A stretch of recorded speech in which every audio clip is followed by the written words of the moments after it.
అందరికీ నమస్కారం. జూన్ 21వ తేదీ అంతర్జాతీయ యోగా దినోత్సవ సందర్భంగా మనందరం కార్తీక మాసం ధనుర్మాసం లాగా జూన్ మాసాన్ని యోగా మాసంగా గుర్తించి నెలంతా శారీరక మానసిక ఆరోగ్యాన్ని పెంపొందించుకోవటానికి నిజ జీవితంలో యోగాను ఒక భాగంగా చేసుకుని అందరూ ఆచరించాలని మన ప్రధానమంత్రి శ్రీ నరేంద్ర మోడీ గారు మరియు ఆంధ్రాను యోగాంధ్రగా మార్చాలని ఆంధ్రప్రదేశ్ ముఖ్యమంత్రి శ్రీ నారా చంద్రబాబు నాయుడు గారు ఇంటింటికి యోగా చేరాలని సంకల్పించారు. ఇందులో భాగంగా ఇంటింటికి యోగా కార్యక్రమానికి మీ అందరికీ స్వాగతం. ఈరోజు పై పొట్టను బాగా తగ్గించడానికి ఉపయోగపడే నౌకాసన చేయబోతున్నాం. నీళ్ల మీద పడవ తేలినట్లుగా మన శరీరాన్ని పడుకుని అటు కాళ్ళు ఇటు ఛాతీ భాగం పైకి లేపి పడవను పోలిన విధంగా ఉంచుతాం. అందుకని ఈ ఆసనానికి ఆ పేరు పెట్టారన్నమాట. చూడటానికి బాగుంటుంది, కానీ ఉండే వాళ్ళకి తెలుస్తుంది ఆ కష్టమంతా. అంత సులభంగా అందరూ వేయగలుగుతారు, కానీ ఆసనంలో స్థిరంగా 10-20 సెకండ్లు ఉండేసరికి చాలా కష్టంగా అనిపిస్తుంది. అందుకని మగవారికి బొజ్జ పైభాగం బాగా పెరుగుతూ ఉంటుంది. ఆ భాగంలో కొవ్వును కరిగించటానికి, ఆ భాగాన్ని ఫ్లాట్గా చేసుకోవటానికి అద్భుతంగా ఉపయోగపడుతుంది. ముందు నుంచి బొజ్జ రాకూడదనుకునే వారికి నౌకాసన అద్భుతంగా ఉపయోగపడుతుంది. కొంతమందికి కింద పొట్టు ఉంటే కొంతమందికి పై పొట్టు ఉంటుంది. కొంతమందికి 2 పొట్టలు కలిసిపోయి కింద నుంచి పైదాకా బాణలాగా ఉంటుంది. అలాంటి బాణలా సాగిన బొజ్జకు కూడా ఈ నౌకాసన అద్భుతంగా ఉపయోగపడుతుంది. మరి అలాంటి నౌకాసన్ని ముఖ్యంగా లోవర్ బ్యాక్ పెయిన్ ఉన్నవారు, సయాటిక్ పెయిన్ ఉన్నవారు, డిస్క్ హెర్నియేషన్ డిస్క్ ప్రాబ్లమ్స్ ఉన్నవారు, బొడ్డు భాగం కానీ కింద భాగాల్లో కాస్త హెర్నియాలు ఉన్నవారు మాత్రం చేయకూడదని గుర్తుపెట్టుకోండి. అలాంటి నౌకాసన చేసే విధానం చూద్దాం. నౌకాసన చేసే విధానంలో ముందుగా ఫలితం రాకుండా ఎక్కువ మంది తప్పు చేసే విధానం ముందుగా చూపిస్తున్నాం. వెళ్ళకిలా పడుకుంటారు, కాళ్ళు చాపేస్తారు, చేతులు అట్లా పెట్టుకుని ఇక కాళ్ళను ఛాతీని పైకి అట్లా లేపుతారు. ఇప్పుడు చూడండి, కాళ్ళు నేల నుంచి ఒక 2 అడుగులు 2.5 అడుగులు ఎత్తు పైకి లేపాం. తల ఛాతీ కూడా ఎక్కువ ఎత్తు లేచిపోయింది.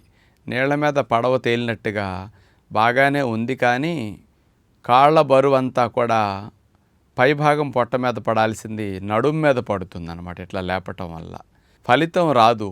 నేను ఎక్కువసేపు ఉన్నాను, అయినా నాకు పై పొట్ట తగ్గలేదు అనుకుంటారు ఇట్లా చేయటం ద్వారా. కాబట్టి అంతెత్తు కాళ్ళు అంతెత్తు తల ఛాతీ లెగిస్తే పైభాగం పొట్ట తగ్గటం అంత ఆశించిన విధంగా ఉండదన్నమాట. ఇలా చేయటం వల్ల చూడటానికి ఆసనం బాగా వచ్చినట్టు అనిపిస్తుంది, కానీ ఫలితం రాదు.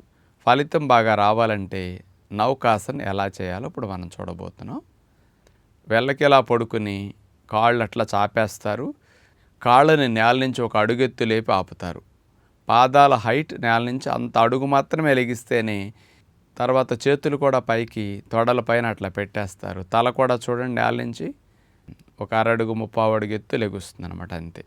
వీపు భాగం నేల కాందు, సీటు భాగం మాత్రమే నేల కాంతుంది. ఇప్పుడు కాళ్ళు పైన ఒక అడుగెత్తి లేపి ఆపినప్పుడు ఈ బరువంతా వచ్చి ఛాతీ కూడా కొంచెం పైకి లేపటం వల్ల పై పొట్ట మీద పడుతుంది అనమాట. కాళ్ళ బరువంతా వచ్చి, కాబట్టి కాళ్ళ బరువంతటిని మోస్తున్నందువల్ల పై భాగం పొట్టలో కొవ్వు కరగటానికి ఇది అద్భుతంగా ఉపయోగపడుతుంది అనమాట.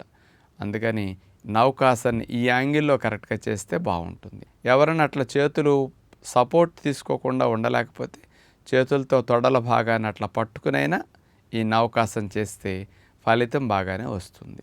సపోర్ట్ తీసుకోవచ్చు, కానీ కాళ్ళను నేల నుంచి ఒక అడుగు కంటే ఎత్తు మీరు లేపకూడదు. తల ఛాతీ కూడా అంతకంటే ఎత్తు లేపటం కరెక్ట్ కాదు. ఇలా గనక చేయగలిగితే ఆశించిన ఫలితం బాగా వస్తుంది. ఒకసారి నౌకాసన చేసిన తర్వాత విశ్రాంతి తీసుకుని మరలా 2వసారి మరలా 3వసారి కూడా నౌకాసన ఇదే పద్ధతిలో చేయగలిగితే ఎక్కువ ఫలితం వస్తుంది. నౌకాసన చేసేటప్పుడు ఇలా కొంతమంది చేతులు వదిలేసి ఉండలేనప్పుడు చేతులతో తొడలు పట్టుకుని కూడా మీరు అట్లా ఉండగలిగితే కాస్త సపోర్ట్ వల్ల ఎక్కువసేపు చేయగలుగుతారు. ప్రారంభంలో 10-15 సెకండ్ల కంటే ఉండలేనప్పుడు అలవాటు మీద మీకు పెరుగుతుంది. ఒకే రోజు ఎక్కువసేపు చేస్తే నొప్పులు వస్తాయి, కాబట్టి క్రమేపీ పెంచుకుంటూ సాధన చేయండి. మెల్లగా ఈ నౌకాసనలో 1-2 నిమిషాలు ఉండగలిగే స్థితి వస్తుంది. ఈ పొట్ట కొవ్వు కరిగించుకోవడానికి ది బెస్ట్ ఆసనంగా నౌకాసనం అందరం చేద్దామని విజ్ఞప్తి. నమస్కారం.